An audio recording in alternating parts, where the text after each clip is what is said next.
नमस्कार दोस्तों, welcome back to my channel. Friends, आज जो मैं आप लोग के लिए टॉपिक लेकर आई हूँ उसका नाम है मल्टी कैप फंड। अगर आपने मेरा लास्ट टू लास्ट वीडियो देखा है तो उसमें मैंने आपको बताया था कि अगर आपको 2024 के लिए कोई अच्छी स्ट्रेटेजी लेके चलनी है तो आप प्लीज़ डाइवर्सिफिकेशन की स्ट्रेटेजी को ज़रूर फॉलो करिए, क्योंकि बहुत ज़रूरी है कि आपके पोर्टफोलियो में हर तरीके का फंड हो। 2023 में हमने जो डेटा देखा था उसके हिसाब से स्मॉल कैप फंड ने सबसे ज़्यादा रिटर्न दिया था, मिड कैप सेकंड नंबर पे था और लार्ज कैप थर्ड नंबर पे था। पर इसका मतलब ये नहीं है कि 2024 में भी वही पिक्चर वापस से रिपीट होगी। हो सकता है कि पिक्चर इसके ठीक अपोजिट हो। मैंने उस वीडियो में आपको लास्ट 11 ईयर का डेटा भी दिखाया था, जिसमें स्मॉल कैप कितने बार नंबर 1 पर था या कितने बार वो नीचे था, ये सारी इन्फॉर्मेशन मैंने आपको दी थी। तो उस हिसाब से अगर आप देखें तो बहुत ज़रूरी है कि आपके पोर्टफोलियो में large cap fund, mid cap fund और स्मॉल कैप फंड सब में इन्वेस्टमेंट हो।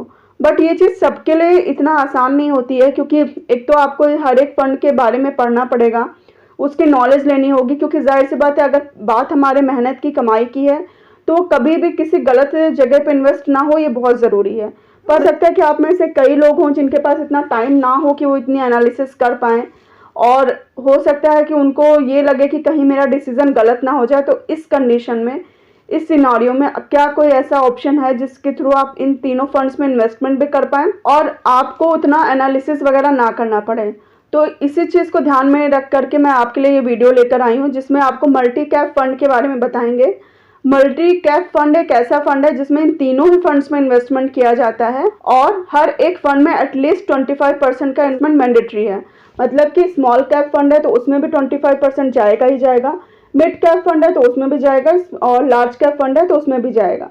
बचे हुए जो 25% है ये डिपेंड करता है फंड मैनेजर के ऊपर कि वो किस में भी इन्वेस्टमेंट कर सकता है। वो चाहे तो डेप्ट में भी कर सकता है या large cap, mid cap, small cap fund में से भी किसी में भी कर सकता है।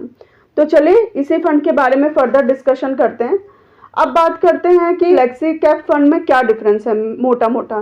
फ्लेक्सी कैप फंड के बारे में डिटेल डिस्कशन करने के लिए मैं आपके लिए एक सेपरेट वीडियो भी लाऊंगी। इस वीडियो में मैं आपको सिंपली एक चीज़ बता देती हूँ कि जैसा कि मैंने बताया कि मल्टी कैप फंड में मैंडेटरी है हर एक फंड में 25% का इन्वेस्टमेंट करना, भले ही वो स्मॉल कैप हो, मिड कैप हो या लार्ज कैप हो। पर फ्लेक्सी कैप में ऐसा नहीं है। उसमें फंड मैनेजर डिसाइड करता है कि किस फंड में कितना इन्वेस्टमेंट करता है।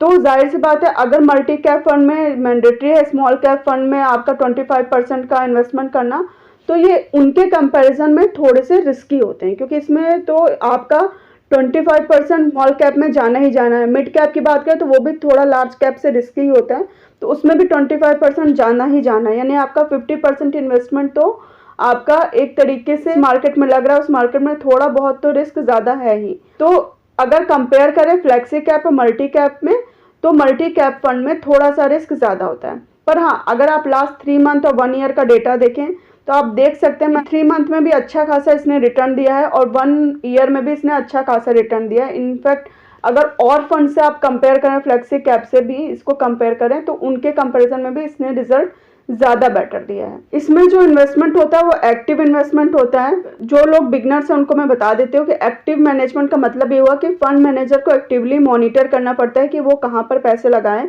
और कहाँ पर ना लगाएं। तो इसमें एक तरीके से एक्टिव मैनेजमेंट ही होता है। फंड मैनेजर ये डिसाइड करता है कि कहाँ पे कौन से फंड्स में या कहाँ पर पैसों का इन्वेस्टमेंट करना है। हालांकि परसेंटेज फिक्स है 25, 25, 25, और बचा हुआ 25 भले ही वो डाइवर्सिफाइड कर दे, लेकिन वो एक्टिवली मॉनिटर करता है कि कौन कौन सी जगह पे इन्वेस्टमेंट करना है। अब बात करते हैं कि अगर आपको कोई मल्टी कैप फंड चूज करना हो तो कौन सा सबसे बेटर मल्टी कैप फंड है। फ्रेंड्स, मेरी तरफ से कोई रिकमेंडेशन नहीं है, मैं एनालिसिस के बेसिस पे जो मुझे बेस्ट लगा है वो मैं आपको बता रही हूँ।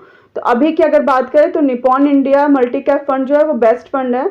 अगर आप डेटा की बात करें तो पिछले 1 साल, 3 साल, 5 साल में इसने अच्छा खासा रिटर्न दिया है। 1 साल की अगर बात करें तो 27% का रिजल्ट दिया है, जो कि बहुत ही अच्छा है। 3 साल की बात करें तो 38% का रिजल्ट इसने दिया है। 5 साल की बात करें, पिछले 5 सालों में भी 20.45% का रिजल्ट है, जो कि काफ़ी अच्छा है।